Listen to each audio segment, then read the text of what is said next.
हिमाचल प्रदेश में संजौली मस्जिद मामला एक बार फिर गर्माता हुआ नजर आ रहा है।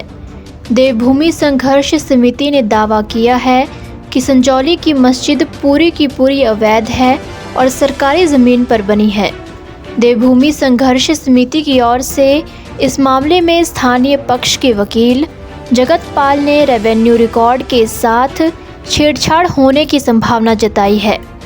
उन्होंने कहा कि अब तक के रेवेन्यू रिकॉर्ड और जमाबंदी में ज़मीन का मालिकाना हक हिमाचल सरकार के पास है।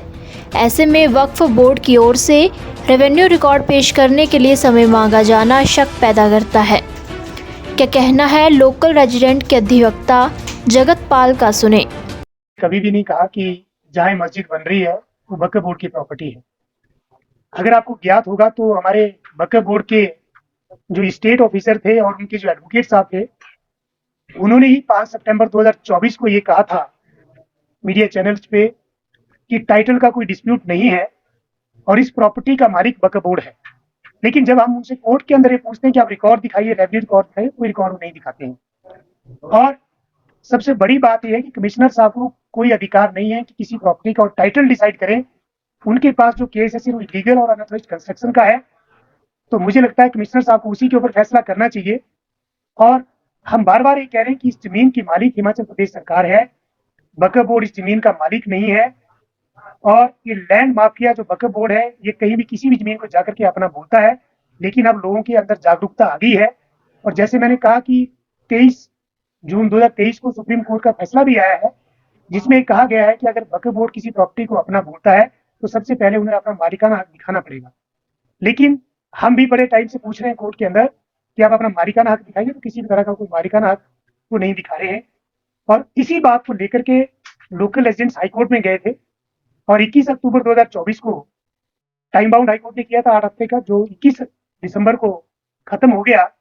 इसके बाद हम कभी भी हाईकोर्ट जा सकते हैं, क्योंकि हाईकोर्ट के ऑर्डर का एक तरह से डिसओबीडियंस जो है हो रहा है, जो पिछले तकरीबन 60 बरस से जो जमीन वक्फ बोर्ड की नहीं है और ना हुई है, और पिछले 15 साल से वक्फ बोर्ड जिस जमीन का मालिकाना हक कोर्ट में नहीं बता पाए हैं,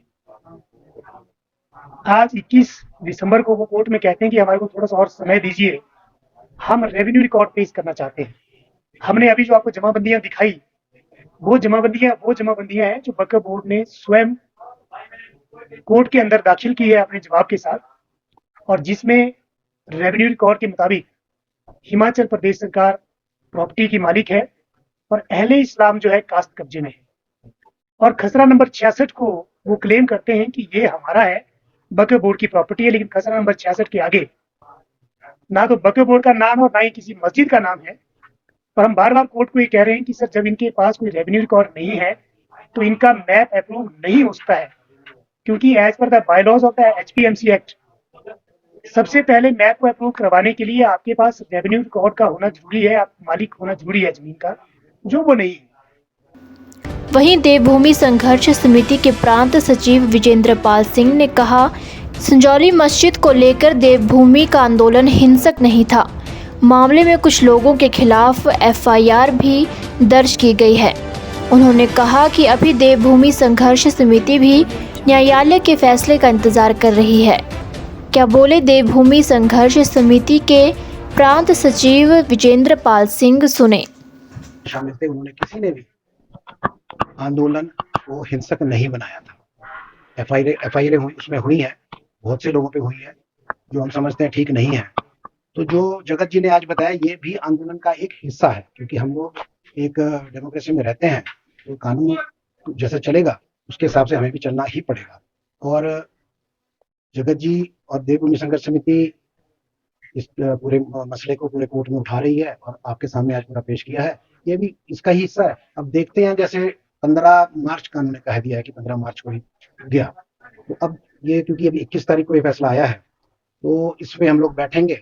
और अभी हम भी चाहते हैं कि चलो एक बार इनको चांस दे दिया जाए कि क्या ये कागज दिखाना चाह रहे हैं, क्योंकि इतना तो निश्चित है कि मस्जिद टूटेगी। 3 मंजिल उन्होंने अधूरी तोड़ी है, 2 मंजिल और भी टूटेंगी, क्योंकि वो मालिकाना हक प्रदेश सरकार का है।